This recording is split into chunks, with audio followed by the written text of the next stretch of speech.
Assalamualaikum warahmatullahi wabarakatuh. Salam sejahtera bagi kita semua. Shalom, Om Swastiastu, Namo Buddhaya, salam kebajikan. Salam leadership. Kami hari ini dari Pokjar 2 Dikrek 64 Sespimen tahun anggaran 2024. Bersama kami saat ini sudah ada Serdik dari Angkatan 64. Kami perkenalkan saja. Yang pertama ada Bapak Saleh, Serdik Saleh. Kemudian ada Serdik rekan kita dari TNI AD, Serdik Indra Lutfi. Dan yang terakhir adalah ada Serdik Maradona. Baik, untuk mempersingkat acara leader branding hari ini, kita topiknya adalah restoratif justice. Untuk sebagai pembuka, apa sih itu restoratif justice? Ya kan? Restoratif justice itu sudah dituangkan oleh Bapak Kapolri melalui Perkap tentang restoratif justice. Intinya adalah penyelesaian perkara di luar hukum secara kekeluargaan. Itu arti yang mudahnya. Namun, pada hari ini kita akan coba melempar kepada narasumber. Di sini ada Pak Saleh yang pernah di narkoba, kemudian di tindak pidana konvensional itu ada Pak Maradona, dan ada Serdik Indra Lutfi nanti yang mewakili dari rekan-rekan TNI. Sebagai pembuka, mungkin saya untuk memancing Pak Saleh, bagaimana pendapat Pak Saleh tentang restoratif justice ini? Sebenarnya kan sudah ada batas-batasannya di Perkap, khususnya narkoba nih yang masih agak goyang ini nih. Gimana nih menurut Pak Saleh? Silakan. Jadi menurut pendapat saya tentang restoratif justice nih, berdasarkan Perpol nomor 8 tahun 2021 itu ya, menurut saya kita sering salah persepsi gitu berdasarkan penanganan tindak pidana dengan keadilan restoratif justice ini. Kenapa? Karena begini, konsepnya itu orang fokusnya itu bahwa yang melaksanakan restoratif justice itu pasti reskrim. Nah itu, betul nggak? Pasti kan kalau misalnya, Pak kita mau restoratif justice, ruang reskrim aja Pak. Kan selalu orang berpikirnya restoratif justice itu reskrim. Padahal di dalam Perpol nomor 8 tahun 2021 itu ada 3 loh yang bisa melaksanakan, 3 kegiatan yang bisa melaksanakan restoratif justice. Betul nggak Pak Maradona? Binmas sama APTA itu kan ada tuh Bang ya. Di Perpol itu ada.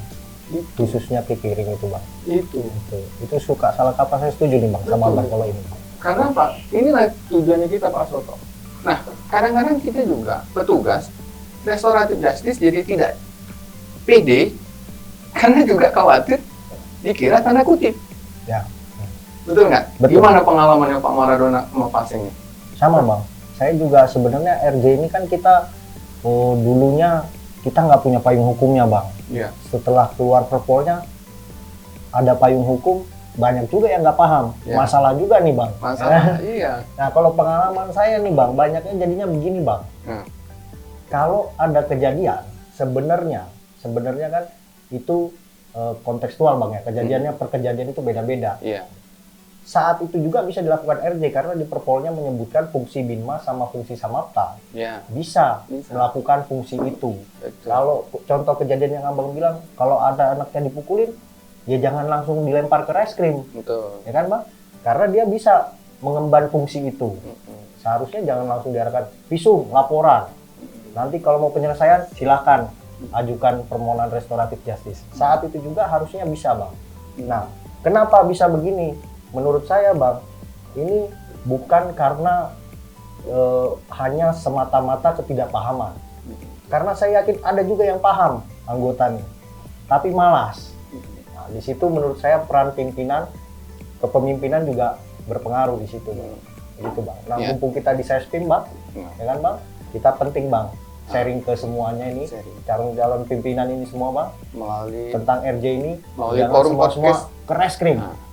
Melalui forum podcast ini kita mengedukasi semuanya. Betul Bang. Kita buka pikiran itu bahwasanya kegiatan restoratif justice tidak hanya di ruang lingkup reserse. Betul. Ada bidang selain dari represif di sini yang ada juga punya peluang untuk melakukan restoratif justice. Jadi kita bisa berkolaborasi antara Babinsa dengan Babin Kamtibmas. Nah, sekarang prosesnya bagaimana? Kan begitu kan? Bagaimana sih proses yang sebenarnya berdasarkan Perpol itu kan? Nah, di dalam Perpol itu dia ada dua proses. Yang pertama karena dia ada memang laporan atau pengaduan gitu kan. Kemudian yang kedua karena ditemukan langsung. Betul. Ya, Iya. karena ditemukan langsung kan begitu kan. Nah, dari dua hal ini kemudian apa yang harus dilakukan? Kan begitu kan. Untuk sampai dia kepada keadilan restoratif harus ada syarat formil dan material, umum dan khusus gitu kan. Di umum dia ada formil dan materialnya gitu kan. Nah, saya mau menanya ke Pak Indra nih terkait pengalaman. Pasti kan Pak Indra pernah menghadapi permasalahan anggota dengan masyarakat. Betul. Kan tidak langsung konyong-konyong anggota diceburin langsung ditindak, Betul. langsung dipidanakan militernya, kan tidak kan? Pasti kan ada proses mempertemukan dengan masyarakat yang berperkara. Nah, coba mungkin berbagi sharing sedikit saat kita melakukan itu dengan masyarakat, anggota dengan masyarakat mencari jalan tengah, pasti kan ada kendala-kendala. Sebenarnya kita sudah laksanakan itu restoratif justice, termasuk Pak Indra juga pasti sudah pernah melaksanakan. Cuma dikemas dengan bahasa yang lebih baik, namanya restoratif justice, dan dipayungi oleh hukum di Perkap Kapolri nomor 8 tahun 2021 tadi Pak ya? Iya, betul. Itu. Monggo, Pak Indra Lutfi, mungkin ada pengalaman. Terima kasih Pak Astoto untuk waktu dan kesempatannya yang diberikan kepada kami, khususnya kami Serdik dari TNI AD sebagai Serdik tamu. Di sini cukup menarik topiknya ya. Jadi saya punya pengalaman bahwasannya di lapangan memang sering terjadi anggota ini konflik atau bermasalah dengan masyarakat. Di mana di sini kita juga sudah punya pengalaman, di sini kita juga pernah sharing juga dengan teman-teman Polri. Kita juga pernah coba bertanya kepada Babin Kamtibmas, khususnya anggota yang di lapangan di Kodim ini Babinsa.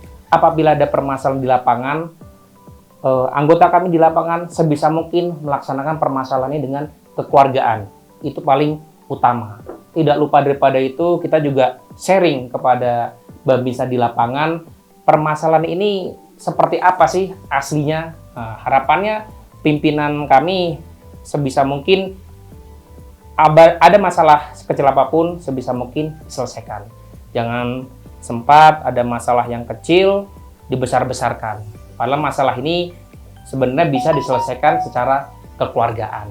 Demikian Pak Astoto untuk dari kami. Ya, intinya kami di lapangan, apabila terjadi permasalahan di lapangan, sebisa mungkin kami dari pihak TNI berusaha sebisa mungkin melaksanakan penyelesaian masalah dengan cara kekeluargaan. Demikian Pak Astoto maupun Pak Saleh.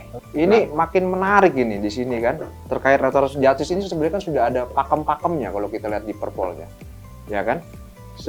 Sebagai nanti closingan nih, ya kan? Sebenarnya kan sudah ada pakem-pakemnya, dan di sini sudah tertulis perdamaian kedua belah pihak, tapi tercantum lagi kecuali tindak pidana narkotika, kemudian pemenuhan hak-hak korban dan lain-lain kecuali tindak pidana narkotika, selalu dikecualikan.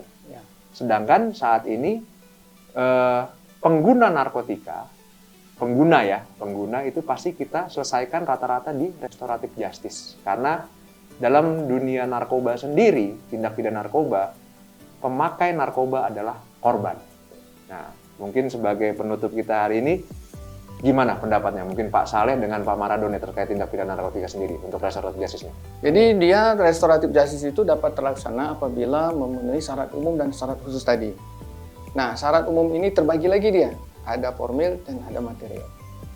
Nah, apa itu gitu kan?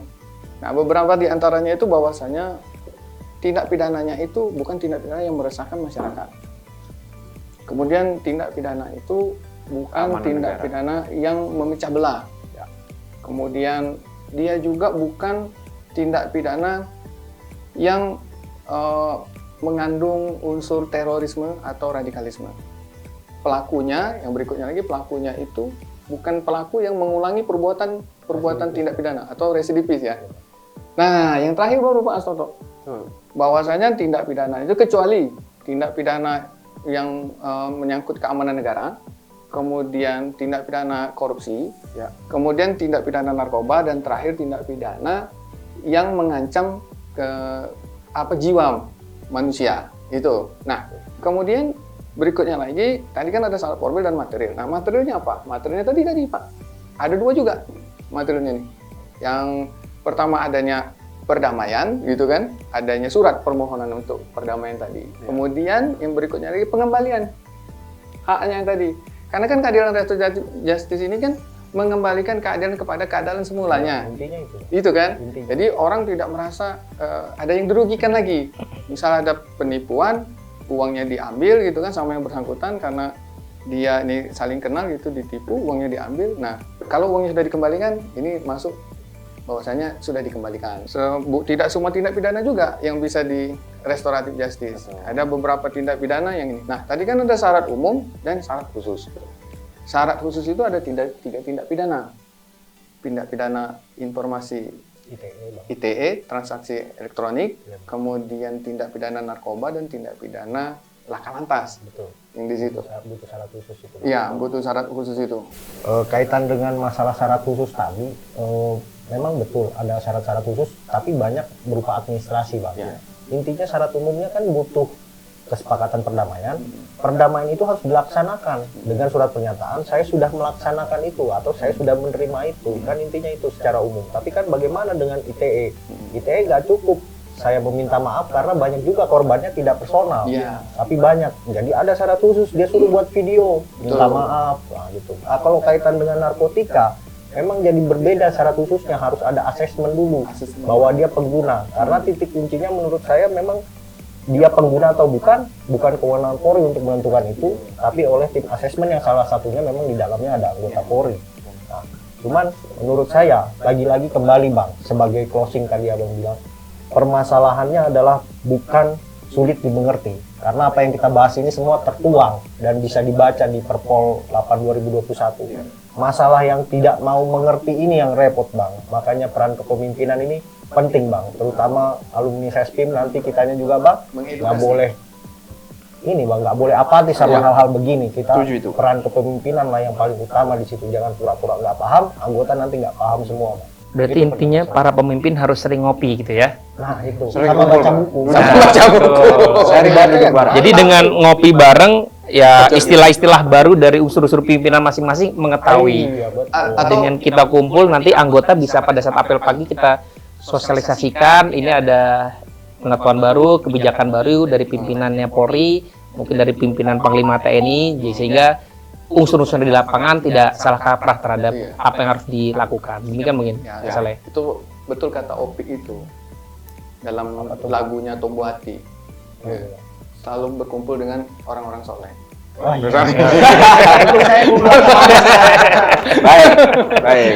Oke, teman-teman semua, masih banyak yang kita mau bahas, namun karena keterbatasan waktu, semoga bisa menambah wawasan dari rekan-rekan semua, khususnya rekan-rekan Sespimen Angkatan 64.